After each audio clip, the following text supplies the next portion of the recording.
So this is when you're solving an inequality, there's different ways that you can display the notation. So on your paper, you have your inequality that looks like this. And the first inequality, the way you would read this is that x is in between a and b, and you don't include a and b. There's no bar underneath it. The one right below it has a bar underneath. So it has less than or equal to, less than or equal to. So the difference between these two is that the second one has the bar underneath. That means it could actually be equal to a and b. And then the first one doesn't have the bar, so it gets extremely close to a and b, but not exactly equal to. X is in between these two numbers. So what I tend to tell students to do is to look at the graph notation first. That can help you the most. So when we're talking about graphing, we're talking about graphing on a number line. So if you have a number line and you were to put these two numbers on the number line, you have A, you have B. You would put them on the number line like this, A first and the B second. Then you would shade the area in between these two numbers. So I am actually going to put an open circle at each one of these numbers, open circle here, and then I'm going to shade everything in between these two numbers. Now the reason why I have the open circles there is because I don't have the bar underneath the inequalities, okay? That means you're not exactly equal to A and B, you're just getting extremely close. So let me show you the difference when you do have a bar underneath. So on the second one, you have A, you have B, the exact same thing, but on this one, you're going to have a closed dot at A and a closed dot at B, and you shade everything in between. So you're still shading everything in between, it's just one has closed dots and one has open dots, and it's all based on this bar that's underneath the inequality. That means it's actually equal to those numbers. So if you were to actually put numbers in this, because I think numbers make a little bit more sense. Let's say if we had an example, I'm going to do an example that has numbers in it, right? Let's say you go from 1 to, I don't know, 5, okay? If I go from 1 to 5 and I want to graph this, it will look like this. You would put 1. You would put 5. Because there's no bar, you will put open circle at 1 and 5, and then you shade everything in between. Okay? And likewise, if there was, let me pick some other numbers. Let's do -3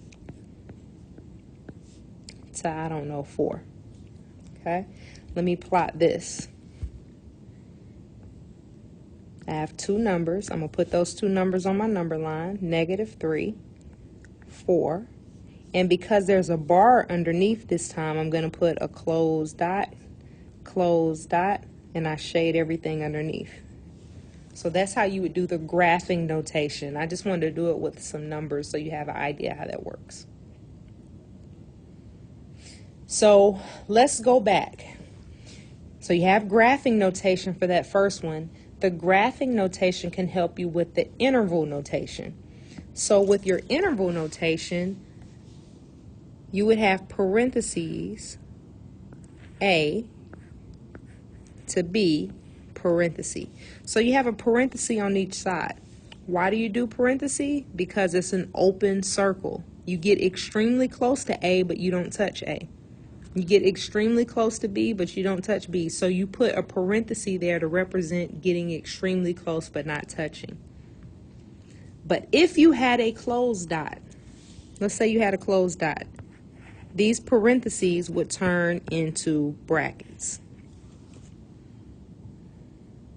So this is how you do interval notation for the same answer. So you have two different notations here. You got graphing notation and you got interval notation.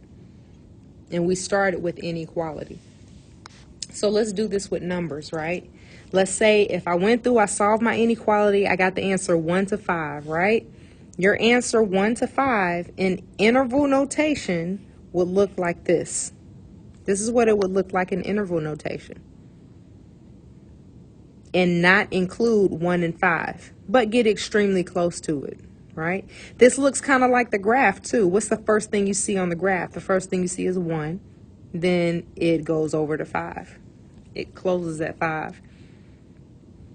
And then the last one, if you were to do -3 to 4, instead of parentheses, you would actually use brackets. So it would look like this. And I'm doing examples with numbers in them also because sometimes it's easier to see when there's numbers there. Okay, so let's look at, I'm going to erase the ones that have numbers so I can follow what you have.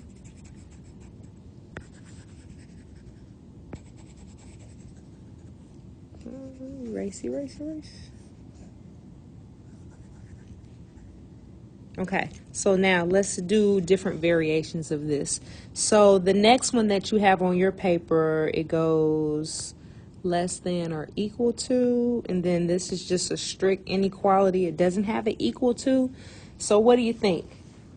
One of these is going to be a closed dot, and one of these is going to be an open dot, right? So the one with A, you still have your two numbers, A to B. A is going to be the one with the closed dot because it has an equal to sign, has a bar underneath it. B is going to be open because it doesn't have a bar underneath it. And you still shade everything in between. So what would the interval notation look like? You have A, you have B. One of these will be a bracket and one would be a parenthesis. So bracket here, parenthesis here. Because you have a closed dot with A. You have that closed dot because of this bar that's underneath your inequality. And then you have a parenthesis with B because you have an open dot with B. And you have that open dot because there is no bar underneath that inequality. Okay, let's do this one. A less than X less than or equal to B. And so which one has the open dot? Which one has the closed dot? You still go A to B, but this one is open, this one is closed. Shade. How would you do the interval notation? Parenthesis, A, B with a bracket. And that is interval notation.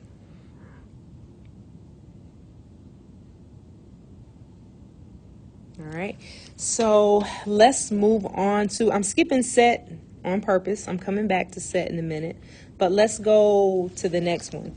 So the next one says you have X greater than or equal to A. X greater than or equal to A. So if I was to graph this, you just have one number now. That number is A. So you put A on the number line. Should I have an open or closed dot at A? According to this inequality, it has a bar underneath it, right? So that means it should be a closed dot at A. And it says X is greater than A. So I have to shade everything that's greater than A. Sometimes, I know in high school they say whatever direction that this is pointing in, you would shade that direction. As long as your variable is on the left-hand side, if it's pointing in that direction, you shade it in that direction. So if I was to write it like this, the next one says this, X is greater than A. The only thing that would change here is that your A would now have an open circle. You still shade everything greater than A because it's pointing in that direction. but you have an open circle because you don't have a bar underneath this inequality. All right, so what does your interval notation look like? It's similar to what you see on the graph. So when you look on your graph, the first thing you see is A with a closed dot. Now, because of that closed dot, I'm going to use a bracket. Now, I see closed dot, A, and then I see it go on forever with the arrow. That is representing infinity. If it goes on forever in one direction, it goes to infinity. Okay? It goes on forever in the right, to the right, that's positive infinity. The next one would be almost the same, but instead of a bracket, it's actually going to use a parenthesis. And it's going to go on to infinity. Okay? If I was to put some numbers in here, let's say 7. X is greater than or equal to 7. If you were to graph this, you would put a 7 down, right? Open or close? Close dot. And you shade everything greater than, right? If you were to do this in interval notation, it would be bracket 7 to infinity. So I just wanted to do an example that had numbers in it.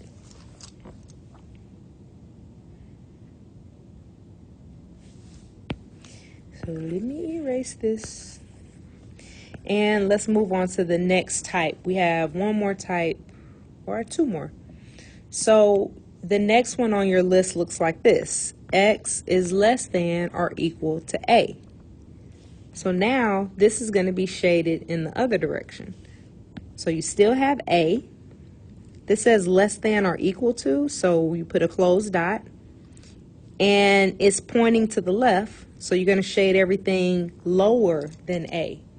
Because this says X is less than or equal to A. Likewise, if you did not have the bar underneath it, it would look almost the same, except for your A would be open. You still shade everything lower. Now, what does your interval notation look like now? Your interval notation, now when you look at the graph, the first thing you see is the graph pointing to the left, going to infinity. But this time it's going to negative infinity. So it goes negative infinity. If it goes forever to the left, it's going to negative infinity. And then as you move across, it stops at A with a bracket because of the closed dot. The second one would be negative infinity to A with the parenthesis because it has an open dot. There's no bar underneath the inequality. So if I was to put some numbers in here, let's say X is less than, I don't know, I'm picking a number. Why is it so tough? Okay. X is less than 8, right? So if you were to graph this, it would be, you would plot the inequality, you would put 8 on the number line. In this case, it will be an open circle at 8, and you shade everything that's lower than 8. The interval notation would go negative infinity up to 8 with a parenthesis because there's no bar underneath the inequality.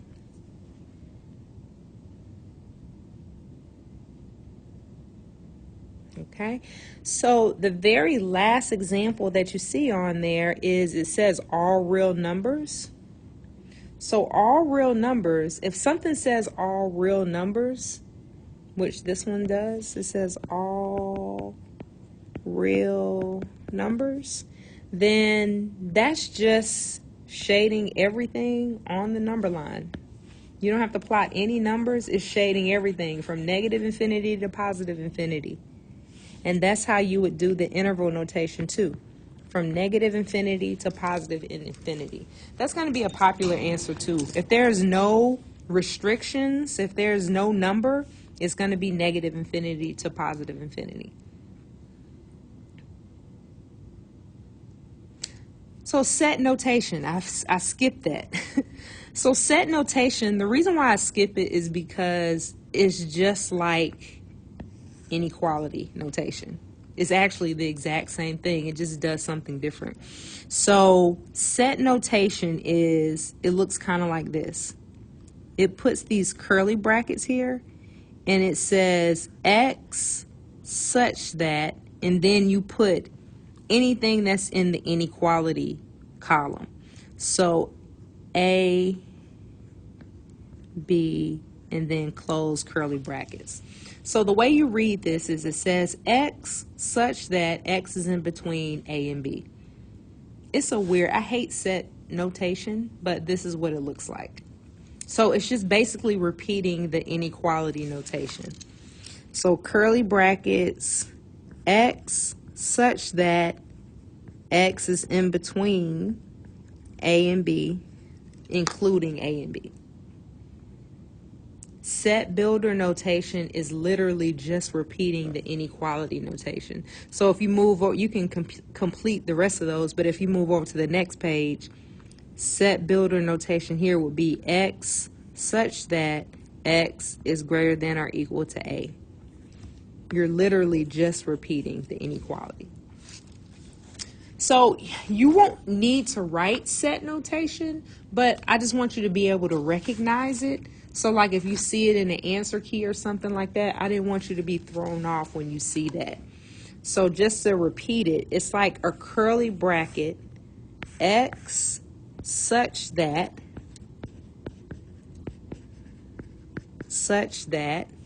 because I know my accent is weird, X such that X is greater than or equal to A. I'm just making up one. And then close the curly brackets. So that's what it looks like. If you put a number in there,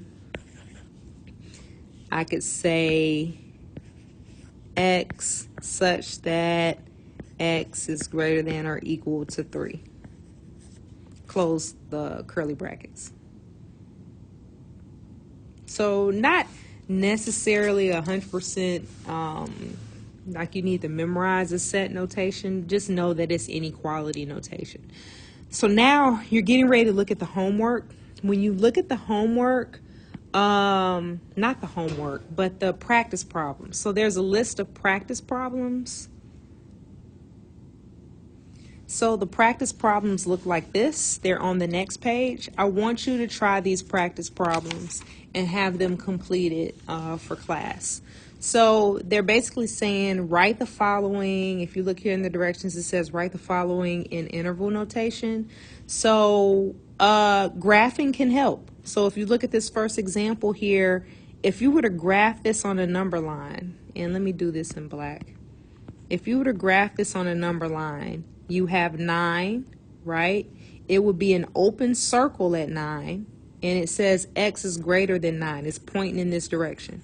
So that will be the graphing notation. You can use the graphing notation to do the interval notation. So it would be parenthesis 9 to infinity. So that's what that one would look like. If you look at the second one, what number do you have? You have 4. And it will be an open circle at 4, and you shade everything that's lower than 4 because that says X is less than 4. So it would go negative infinity to 4 with a parenthesis. So try to do all of these examples, and then when you get down here to 9, they actually want you to put that in interval notation as well. And you can just look at this and tell the graph is already there for you. So this would be parenthesis negative 4 to infinity. This one would be negative infinity to 8, but now with a bracket because it is a closed dot. So practice these problems because it will help you understand how to do the notation for the domain that we're doing in 3.1. Feel free to look at the videos as well. There's videos for the College Algebra 3.1 if you want to review that before class starts. And I will see you in the next class.